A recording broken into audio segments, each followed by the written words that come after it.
Good morning, good afternoon, good evening, ladies and gentlemen. I hope you have all had a great day today. In today's video, we're going to be talking about exponents, and more specifically, we're going to be talking about the first four rules of exponents. So let's go into that. First rule we're going to be looking at, and we're going to go in this way. We're going to go into an example first, and then we're going to go into the rule. So the first rule is, let's say we have this example here of 3 to the power of 2 multiplied by 3 to the power of 3. In this example here, if I want to turn this into what the numbers represent, you'd have 3 squared, which is the same thing as saying 3 times 3. Why? Because as you can see here, you had 3 squared. 3 squared, that means there are 2 3's. This is then multiplied by 3 to the power of 3, which is the same thing as saying 3 times 3 times 3. That is because, of course, you have the 3 3's there. So if I were to ask how many 3's are there in total here, I have 1, 2, 3, 4, 5 3's. So I would write this as 3 to the power of 5. So what am I noticing here between this exponent, and my final exponent of 5? Well, we started off with a squared and a cubed. But when you end off here, you ended up with a 5. So what I'm noticing here is that the 2 and the 3 are being added together. So if I were to write this again and say 3 to the power of 2 multiplied by 3 to the power of 3, I can say that this is the same thing as saying 3 to the power of 2 plus 3, which is equal to 3 to the power of 5. This brings us to our first rule, and this first rule is, let's use some letters here, some nice fancy letters. We of course notice that both of the numbers are the same, they're both 3's. So this rule only works when our numbers, in this case we'll give it the name of base. So I'm going to give it the letter A, so A to the power of, let's go with B, multiplied by A to the power of C is equal to A to the power of B plus C. And that is our first rule. It's called the multiplication rule. The next rule we're going to be looking at, once again, we're going to go into a nice example here. We have 3 to the power of 5 divided by 3 to the power of 3. Once again, we're going to use our nice helpful rule here and turn it into what it really represents. So 3 to the power of 5 is the same thing as saying 3 to the power, 3 times 3 times 3 times 3 times 3. This is, of course, divided by 3 to the power of 3, which is 3 times 3 times 3. So in this case, everything is being multiplied together. There's no additions, there's no subtractions. So we can actually do something called canceling out. Now, how do we cancel out? Well, the best example you can use here is essentially, let's say you went to school and you're wearing this amazing leather jacket. Of course, then you saw someone else who's wearing the same jacket. Oh my God, you need to go home and change. So you two both decided to leave school. Once again, someone else came. Oh my God, this person's wearing the same jacket as me. I'm going home too.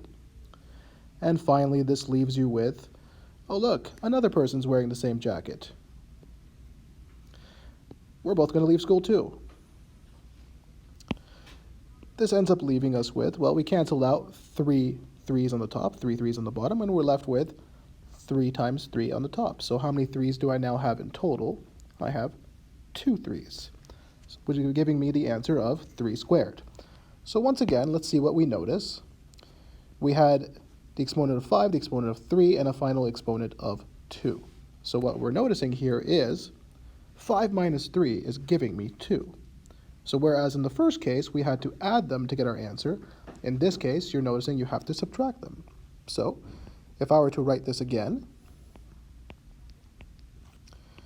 I can say that the final answer should be 3 to the power of 5 minus 3, which is 3 to the power of 2.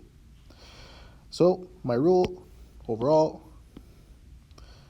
should be, again, we're using letters because we love letters in math. I know I can hear everybody agreeing with me in the background there. A to the power of B a to the power of c. Once again, what are you noticing here? They are the same base, the same number. They have 3's here and 3's here. So again, they have to be the same base. Will always be equal to a to the power of b minus c. And that's our second rule. Now, to look into our third rule here, we have 3 squared to the power of 2. Now notice the 3 squared is inside the bracket. So when it's inside the bracket, that means this exponent applies to everything that's inside the bracket, just based on bed mass. So, based on bed mass, this is the same thing as saying 3 squared multiplied by 3 squared. Sorry about the noise in the background there, guys. 3 squared times 3 squared. Why? Because this number 2 here, this absolutely means that I need to multiply this 3 squared twice. Then, of course, this turns into the same type of question we looked at in our first rule. And our first rule said I have the same base, and they are multiplying, which means I will add my exponents. This should be the same thing as saying 3 to the power of 2 plus 2, which is equal to 3 to the power of 4. Now, if you wanted to look at it the other way and just fully expand it, it would also be the same thing as saying 3 times 3 times 3 times 3. Once again, how many 3's do I have? 4.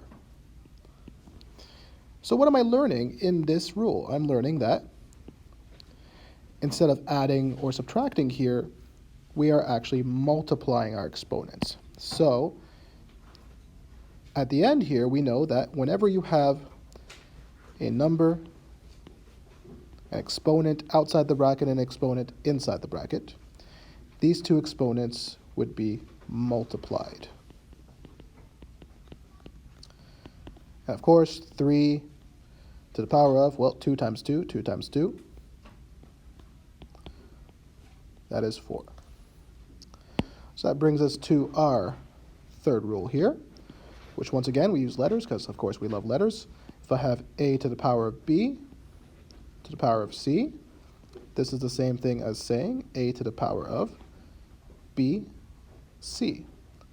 Of course, I write it as bc rather than b times c because that also means the same thing. Okay? And that's our third rule. Now, we started off saying we're going to be talking about 4 rules, but these last 2 rules kind of go hand in hand. So, the fourth rule we're going to be talking about is something where if you have, let's say, 3 to the power of 0. Now, before I actually go into the answer, I'm going to preface this by saying, well, what if I told you 3 to the power of 1? Well, that means I have 1 3 multiplying itself. So you're going to have 3. 3 to the power of 2 means I have 2 3's, which would be 9. And 3 to the power of 3 would be 3 3's, and so on. Oops. Now, if 3 to the power of 1 is 3, then what would be 3 to the power of 0? Well, the best way to realize that is you have to realize what are the factors of 3. And I know factors of 3 would be 3, 9, 18. There's also a 15 in there somewhere. Yep, 15 right there. And so on. But there is also another factor that goes into every single number, and that factor is 1. Obviously, if 3 to the power of 1 is 3, the one factor that's not being accounted for here is 1. So the general rule here is anytime you see the exponent 0, the answer is always going to be 1. So that brings us into our rule, and the rule here is that if you have a to the power of 0, it doesn't matter what my number is, the answer will always be 1. Okay? And let's end it off there, and we will go into our next set of rules in the next video.